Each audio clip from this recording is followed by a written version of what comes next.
welcome back to another episode of Climbing the Ranks, where in this series we'll be discussing on how well decks are compared to what the community thinks about it, or what I think about it. And such as a kid deck, you have a 5-colored Essek God of the Tree deck. Now, that deck is, it's a decent deck. It's not horrible. It's a lot better in a format such as Brawl or Commander, but it is still a very fun deck to play. It is not very good. I'm not testing it, but I'm just off of my theory. It's not very good because it is quite slow, but when it starts to roll, the snowball just keeps getting bigger and bigger, and it's really problematic to deal with if you don't deal with it soon enough. And this is it's basically based off of that, based on what I think about a deck is, or what the community thinks a deck is, or how well the community thinks a deck is, or how well I think a deck is. And if you want to see kind of some more in-depth, which I pretty much covered it, videos, go check out my one before this. But anyways, enough of the chit chat kind of stuff. We're gonna get right into the deck profile. So this episode, I'm bringing Goblins to the table. Goblins are a very fun deck, in my opinion. Now, to other people, that might not seem really fun at all, but this is an historic Goblin deck, obviously. I mean, there is a modern one now from the new Adventures of the Forgotten Realms release, but this deck is super duper fun, and I'll just get into this. So, first off, I'm only running a single Fanatical Firebrand. I probably should be running 2 or 3 or 4, but I just like it at 1. It's not a problematic card, but it's not like a really great card. It gets rid of one creature, so like Soul Warden per se, or any little artifact guys that cause problems in the future. It's alright. It's just basically a 1/1 drop with haste, which is decent. I'm running 2 Goblin Javelineer. This is a new card out of the set. It is very fun. It's whenever Goblin Javelineer is blocked, it deals 1 damage to the creature blocking it, and it has haste. So it almost is first strike in a way if it's a 1/1, and it can also fend off against a 1/2 or a 2/2 and kill it, because it's really neat. And it has haste, just giving it the bonus of that, which is really cool. For shock, it's basically the removal, but the new Innistrad set, I believe it's called Play with Fire, is a lot better. All it does is that it Play with Fire, shock deals 2 damage to any target. Play with Fire deals 2 damage to any target, but it also, if you deal damage to a player, you get a scry one, which is very nice. But we just have shock for now because Innistrad hasn't been released. It's gonna be out very soon though. And then 3 Shirk Prospector. This is your mana ramp, and yes, mana ramp in red. This is a very nice card. You sacrifice a goblin, add 1 red mana, which is amazing. It's basically just, I don't even know how to explain it. It's almost like a Lotus Cobra in the way, but if you keep making tokens off of a card that I'm gonna cover in the future, or if you can drop a 3-drop on turn 2 if you have this and 2 lands, which is really nice, and get your plays started off very early. On to the 2-drops, we're running 4 Thrill of Possibility. Yes, in Goblins. This is a very strange choice, but I figured that in this deck that you need some draw cards. Now, I don't have any of the 1-drop, I cannot remember its name, but you draw 2, discard 2, and I believe it has flashback. I don't have that, and I mean, it's a good card, but it's just not really specific for this deck. We want to get pluses off of our card advantage, and yes, you do get pluses off of that card advantage, but it's still not as good as what we want it to be in this deck. I'm running 1 Conspicuous Soup. I don't have another one, Snoop. I should be running 2 or 3 or 4. It's just, you play with the top card of your library revealed, and then as long as you can play you can cast goblin spells from the top of your library, and as long as the top card of your library is a goblin card, it has the activated abilities of that card. So if you have new cards that are coming up, or even a Goblin Javelineer, you can attack with it. Yeah, I'm kind of My voice is stuttering a little bit, but it's just an overall really nice card to have, and you can start casting a bunch. It's like the Vivian Monsters Advocate, I believe is the card, but for red, which is really kind of neat. For Wily Goblin, this is also a mana ramp. When it enters the battlefield, you create a treasure, and that's all it does. That's all we really want to worry about. This is one of the main cards that we sacrifice off of Skirk Prospector, just because of, I mean, once you have the mana out there, you're done with the card. And then 2 Shatter Skull Smashing. This also counts as 2 of our lands, because I don't like a lot of lands in a monocolored deck, and I mean nobody does, because when you have 26 lands in a monocolored deck, you're gonna see them and you want to be seeing other things than that.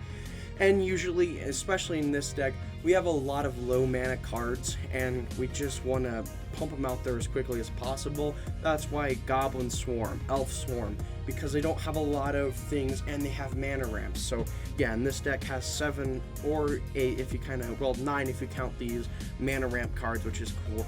And it's basically, you divide, it's kind of like a magic missile, and if it's 6 or more, you deal twice. So basically, whatever you pay for X, if you pay 6 or more, you deal 6 damage to each target, or more, whatever you, depending on what you play. On to the 3 drops.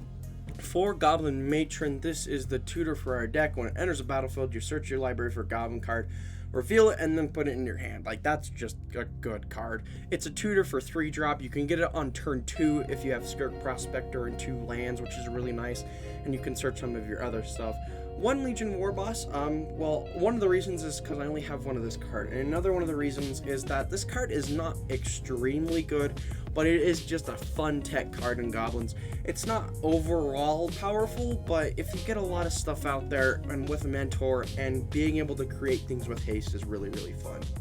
2 Chieftain, other goblins you control have haste and get +1/+1, so it's really nice. So you can just your goblin board can get bigger, and they have haste, which is really, really nice. I'm running 2 of this because also this deck is a very, very heavy rare, and just a really heavy rare deck, and it's the only 2 I'd have.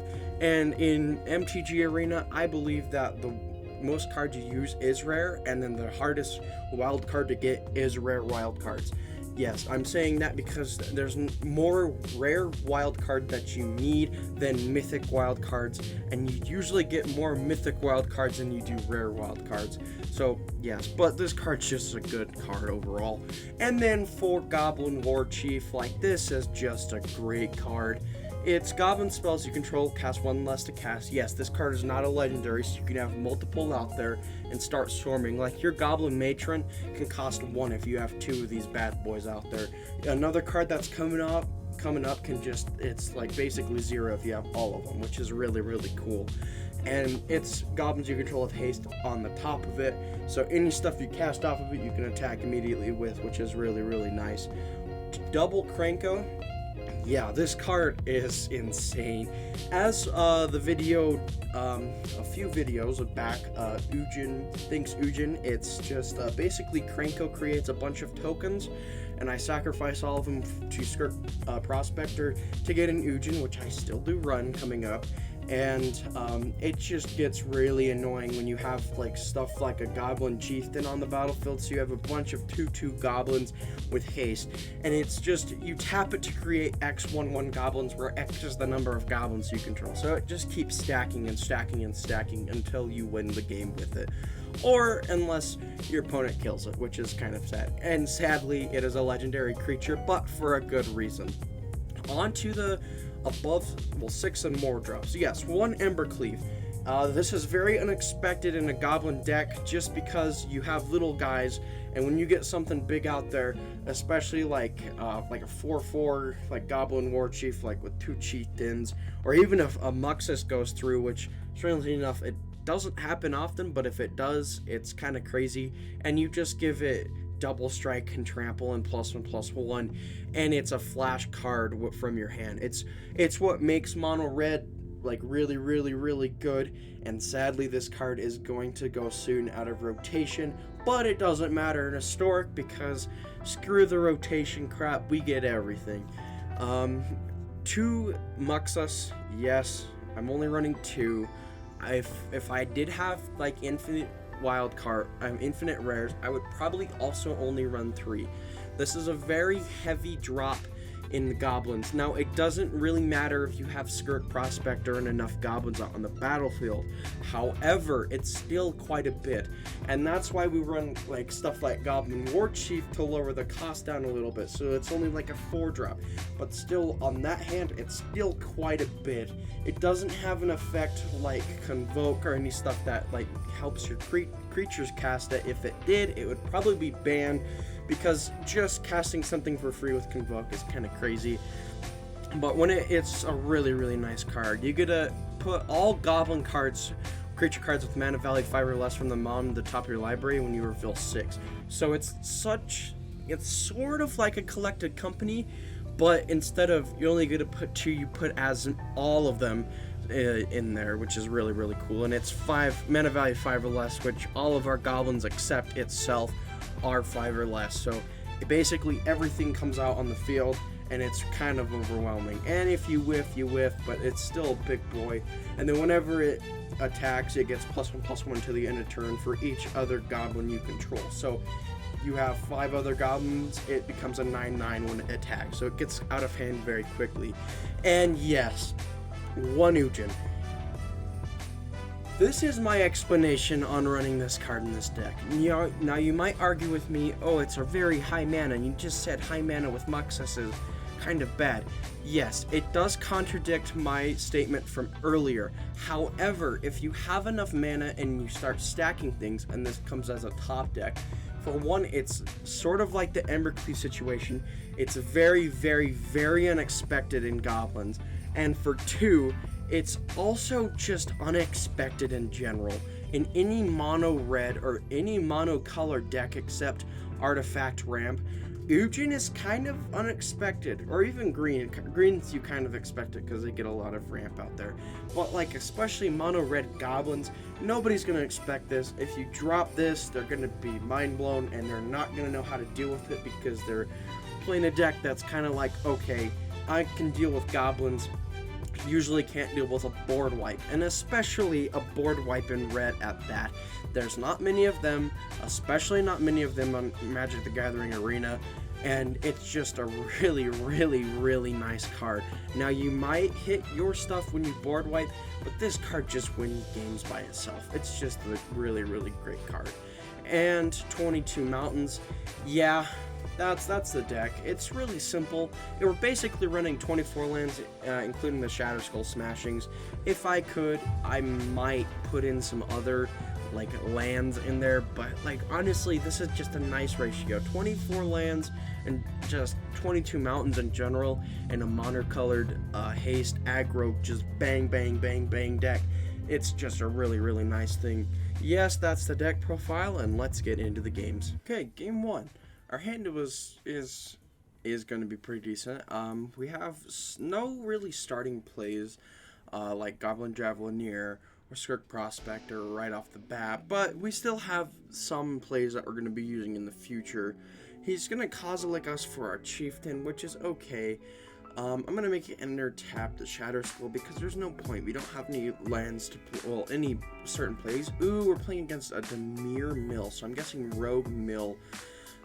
Just kind of off the top of my head, I'm gonna do a Wily Goblin to create a treasure. I just passes back. Interesting in rogues. I'm gonna do both unless he has something to flash in, which he does not. Ooh, we got a Krenko. Yeah, I'm gonna do the Krenko here. I'm gonna pay 3 life and then do the Matron using our treasure, and I'm gonna grab. Oh, he just scoops. Yeah, Goblins put on pressure really quickly. Game 2. Our hand is actually pretty good. We have a nice starting play, a nice curve out. So let's see what he's going to be running. It looks like he's fond of Ugin, which that makes sense now because I'm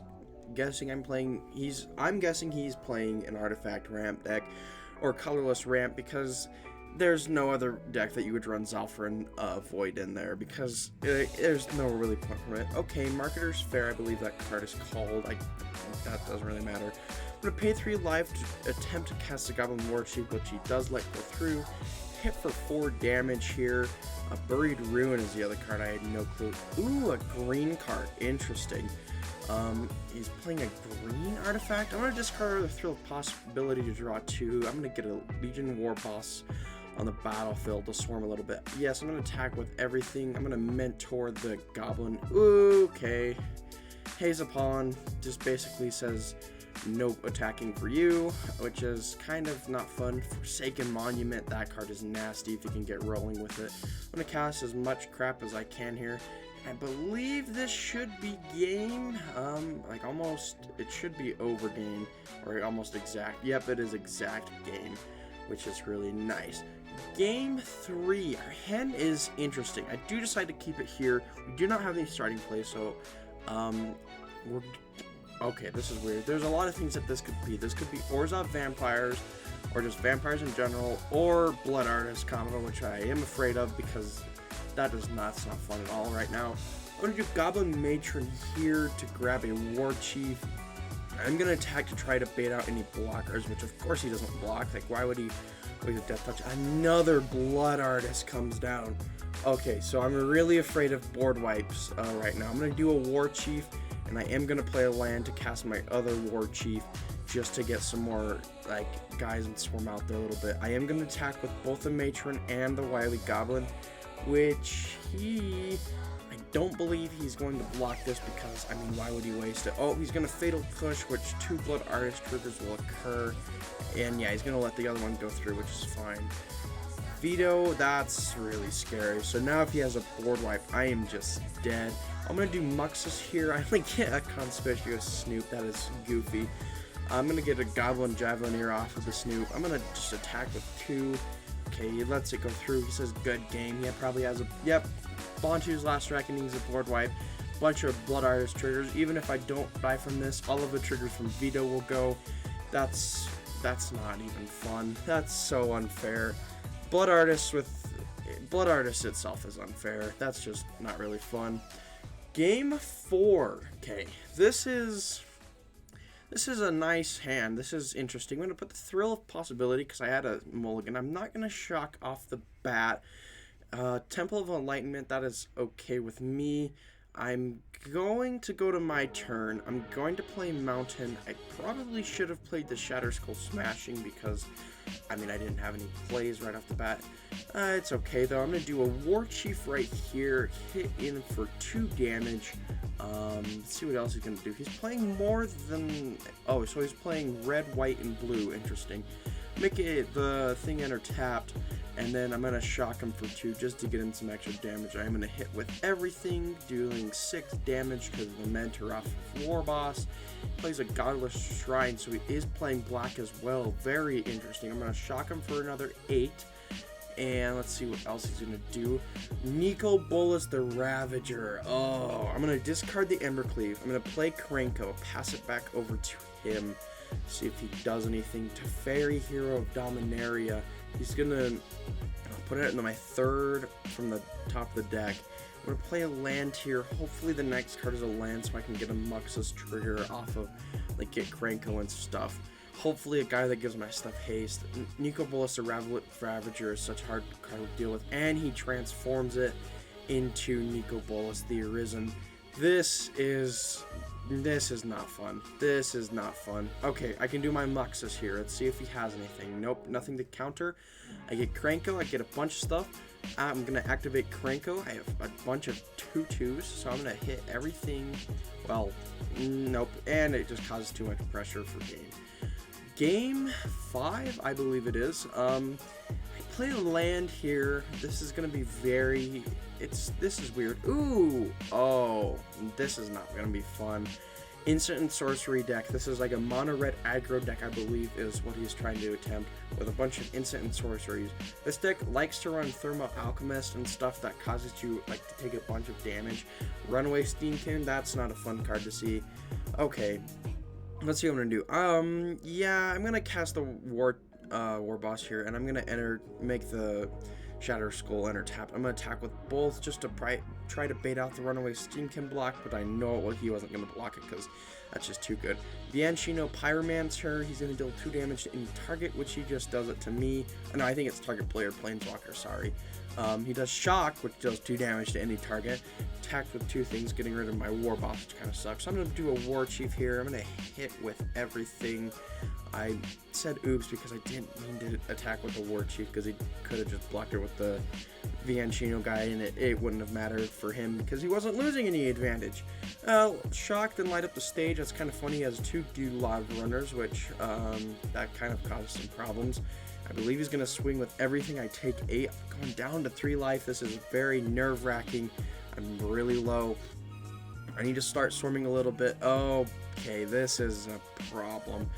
Yeah, I'm gonna have to shock the Gidu Lava Runner and then throw down the Goblin Matron just for some extra things, but I am basically dead. Either way, I can still live a single more turn if I don't attack with anything, unless he has something that deals me damage, like a Wizard's Lightning or Skewer the Critics or anything like that, or even like the 1-card Lightning Strike.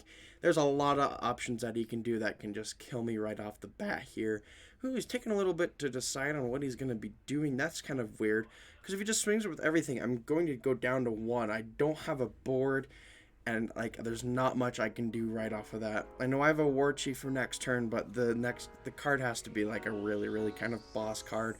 And even then, there's almost like no way that I'm gonna be doing anything. This is kind of strange how long he's taking, but I don't understand. Wizard's Lightning, yep, that kills me. I don't know why he took so long to decide that.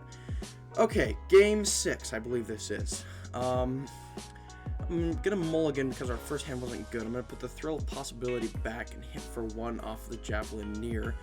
He plays a dual land. I'm gonna do Wily Goblin to create a treasure, so I have a shock if he plays something stupid next turn, which he might, but I kind of highly doubt it. It's just setting up for Goblin Matron if I don't have another play. That's a Ruin Crab. So, Black Blue Mill.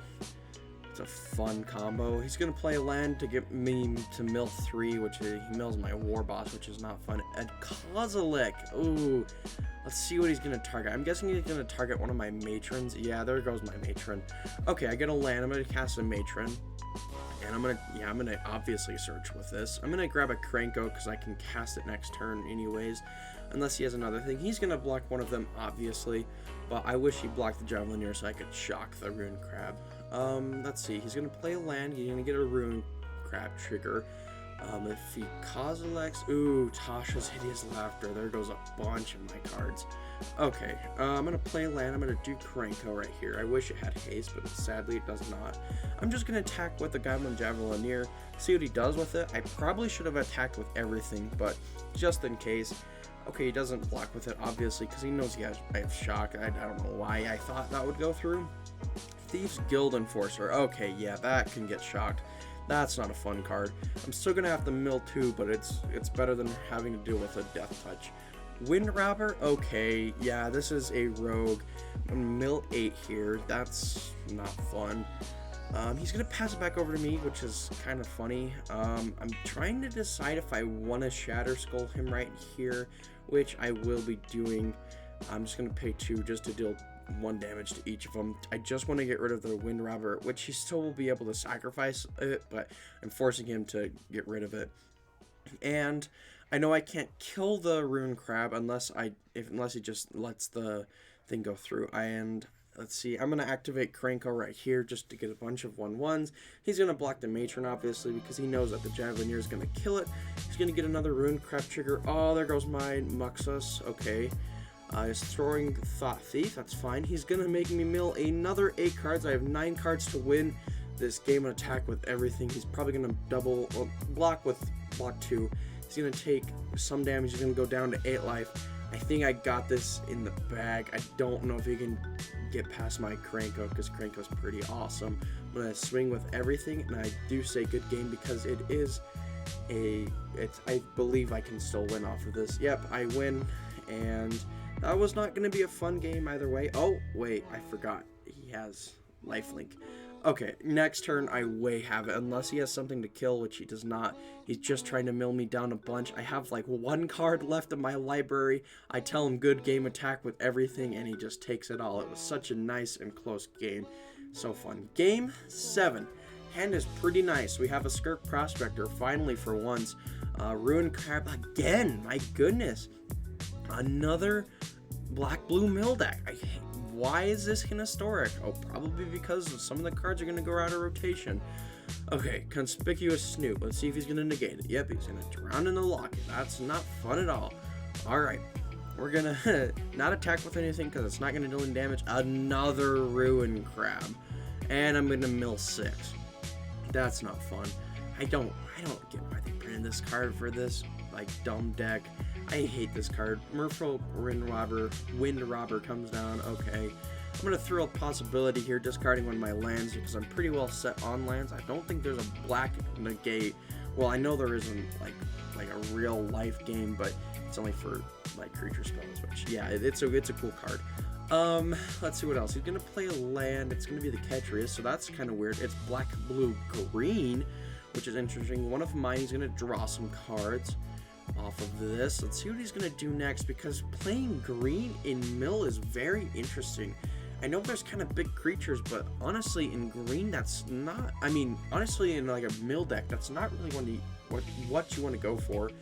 Okay, I'm going to mill another 6 here. That's not fun. I don't have many cards left in my library currently.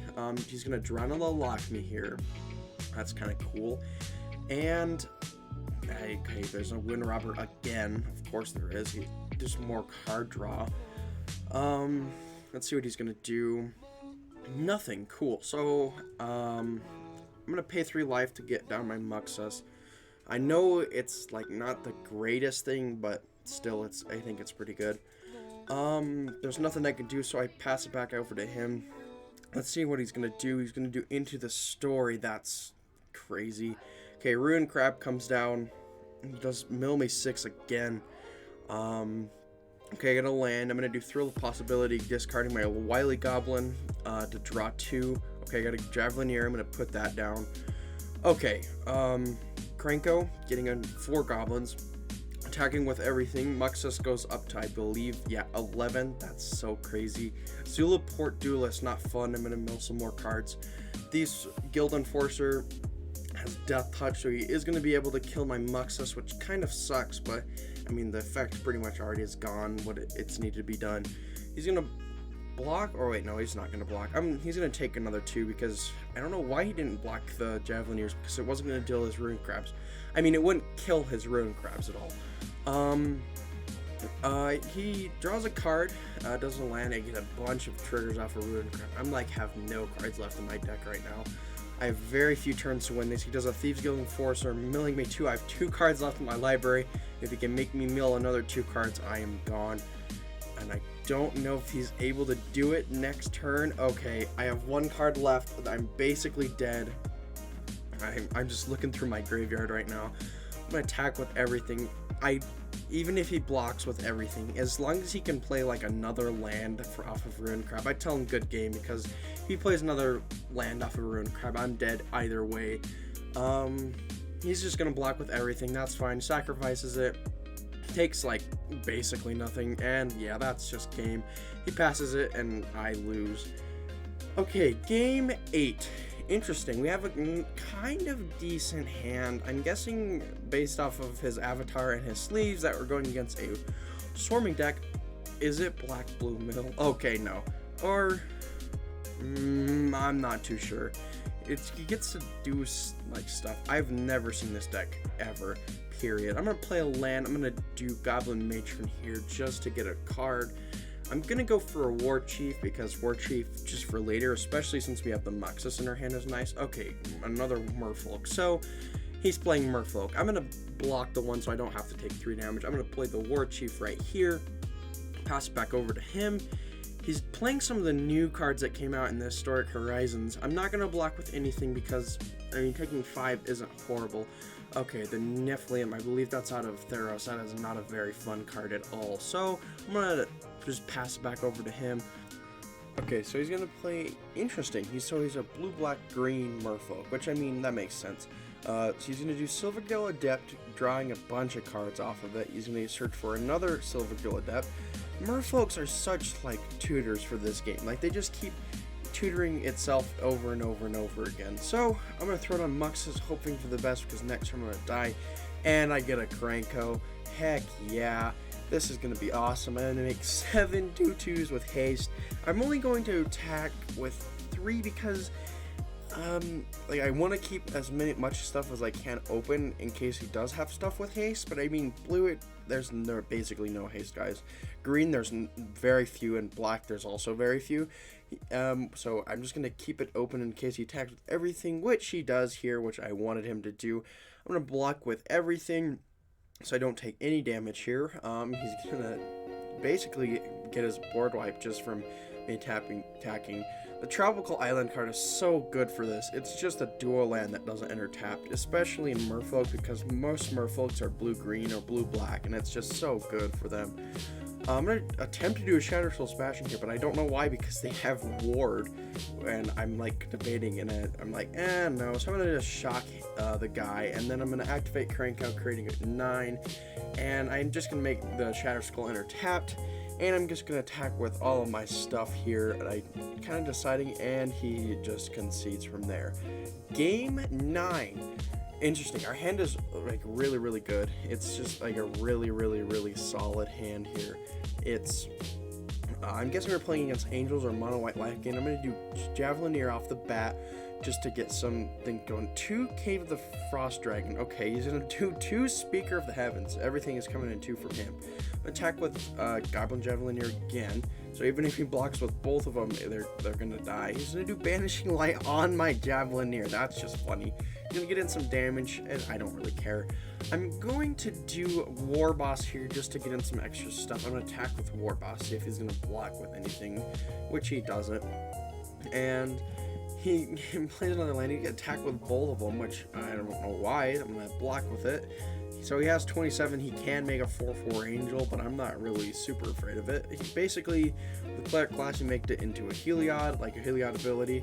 I'm going to make it into a bunch of stuff. I'm going to attack with both of the little tokens. I'm guessing he is going to block with one of them because, I mean, why wouldn't you? He goes down to 25, so he can't activate his Speaker of the Heavens anymore unless he has something that gains 2 or something, which I don't believe he has. He's just going to probably attack with, yeah, the Angel. I don't know why he attacked with both. I guess to gain some extra life. I'm going to block it here. I was kind of afraid of, like, Caravager's Blessing, so he's going to give it a +1/+1 counter. Okay, that's actually kind of getting out of hand because I'm really low.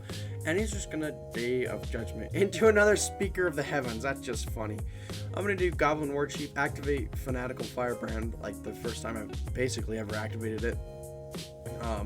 He's going to do Cleric class just to return the Speaker of the Heavens back. Ooh, get a Muxus. Yeah, I'm going to snap Muxus right there. Oh, well, that wasn't really good things. I get a Matron Search, so I'm going to grab a Kranko, because Kranko's awesome. And yes, I am going to cast a Kranko here. And sacrificing just all of it to get the Kranko. I'm going to activate the Kranko ability, getting 3/1/1s, but that's just swarming in goblins, which is really cool. Attack with the 3s and the Muxus, just have a 9/9, and he's going to take 3, he's going to block the Muxus. He's going to basically gain it all back. Let's see what else he has. He gets a Johnny Inspiring Leader, which is kind of cool, and he's going to exile my Muxus. I mean, not my Muxus, my Kranko, which is kind of sad, but I just swarm a little bit, and I'm going to attack the Johnny Inspiring Leader because I know I can't go for game. I probably could have, and nope, I couldn't have. So just get rid of the Johnny, and yeah, he doesn't have anything. Yeah, that was a really easy game to kill him with. That was just really easy. On to game 10, the last game. Our hand is pretty good. It's kind of a nice curve. So I'm going to do Fanatical Firebrand, attack him. He's playing Celestia with blue, so 3 color, blue, white, green. Interesting. I'm going to attack with one I'm gonna pass it back over to him. He's gonna do Revitalize. That's fine. It's necessary if you're gonna run card draw on white. That's like the best one in this game. I'm gonna do a War Chief here. I was kind of afraid if he was gonna counter it, but he didn't, thankfully. I'm gonna attack with everything, so yeah, he's gonna take 3 damage there. He's gonna do a Revitalize again. Dang, he must be kind of desperate, or he just has a bunch of open mana. Interesting. Yeah, I'm gonna do the Goblin War Chief again, and then I'm gonna go into a Legion War Boss just to swarm a little bit more. And then yeah, I'm gonna pay 3 to make it not enter tap, and I'm gonna do a Matron here to search for something. I think I'm gonna grab a Muxus, because Muxus only costs 4. And I don't know if he has something to flash in or not, or just like another Revitalize, which would be funny. He's taking a little bit to the side. I'm going to grab another thing. I'm going to attack with everything. Hopefully he doesn't have something like Haze of Pollen or something that makes it where he doesn't take any damage, which he doesn't. That's why Bone Crusher is so good, because damage can't be prevented, which is kind of cool. I was kind of considering running that in this deck, but I didn't. But like that would be the only reason. I'm going to slam down Muxus. I get a Krenko, and that's the only one, but the Krenko is so boss. I'm going to shock him. Activate Krenko. I get a 8/1/1. This should be game unless he has Haze of Pollen. It's just kind of nerve-wracking. He probably has Haze of Pollen, because there's no way he's gonna live this without it. Or something like Settle the Wreckage. Oh, yep, there's Haze of Pollen. Why is this card seen so much? Okay, Mirari's Wake. That's fine. He probably has another Haze of Pollen, because Mirari's Wake makes it to where it taps again. I'm gonna create 18 Goblins. I tell him good game. He tells me good game back, so I'm just assuming that I'm gonna beat him here. But just in case he has another, yeah, he has another Haze of Pollen. Of course he does, and he Wrath of God me, and he does a Teferi Master of Time. That's fun. That's probably why he told me good game. Well, I'm gonna play land. I'm gonna pass back over to him. Let's see if he has anything. He's gonna do Karn's Bastion to proliferate, so making his Teferi get another counter. He's gonna draw a card, discard a card off of Teferi, and he's gonna do Karn's Bastion to proliferate again. I have a Shadow Skull Smash. I'm gonna pay 3 life. He does the guitar emoji, which I do have as well, and I'm gonna do Ujin because I don't think he expected it. I'm nervous if he has anything to counter with, but he does not. And I'm gonna do his -X to pay 5 to get rid of his Mirari's Wake as well. But just in case he has anything, he's just gonna do Teferi, and I don't know if he has anything else. And I basically board wipe him, and there's not much he can do. And I give him the guitar emote back, and he laughs at me, but he's basically dead. I draw a Muxus off the top. I throw down a Muxus. Let's see what I get. Okay, I just get a bunch of stuff, but nothing with haste. But that doesn't matter because I can get a Goblin Javelineer off of it. Doesn't really matter. I'm gonna deal him 3 damage off of Ujin, and then hit him for 1 off of Javelineer. This is so funny.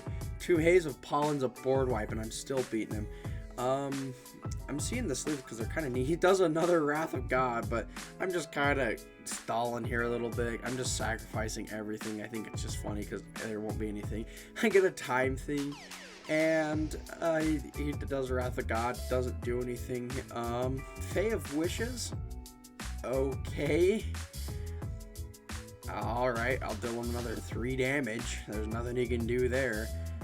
Unless he has something that kills my Planeswalker, which he hits Ujin for 1. Voice crack there, yay.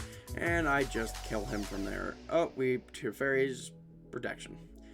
Okay, Wily Goblin, pass back over to him unless he has another Teferi protection or something else. He does good game. I say good game back to him. I don't think he has anything. I'm going to Ujin him for another 3 damage. And yeah, that's it. So yeah, that's basically the deck. I mean, overall it's like a 60-70% win rate, which isn't bad. Basically because this deck has been around since the beginning of this platform, and it's just always been like a really nice deck. And I mean, overall, I mean, this deck is just really fun to play, and this card puts in so much work. Krenko is just crazy. It's just a really nice card. It just makes so many tokens and everything. And I mean, along with Muxus too. Muxus is, I mean, there's a reason why it's like not illegal, like it's illegal in like historic shakeup and stuff, just because of how crazy it is. It's just a really, really, really nice card. But overall, I mean, it's not a horrible deck. About 7 out of 10. The only problems with it is, for one, the card draw. I mean, I put the Scroll of Possibilities in there, and I mean, I don't have the Faithless Looting. Haha, I finally remembered it. But I mean, there's a lot of red card draw, but I mean, it's not the best in Goblins. And the only other problem is that if you have something that destroys stuff, or even like an Elf Storm that makes it to where it minuses like 2 or less, it absolutely destroys this deck. Or even like a board wipe. I mean, it's the same thing with elves, but I mean, elves can recur. This deck can't bounce back as easily. But overall, it's just a really fun deck to play. If you enjoyed this video, please like and subscribe. It'd be greatly appreciated. And yeah, thanks for watching.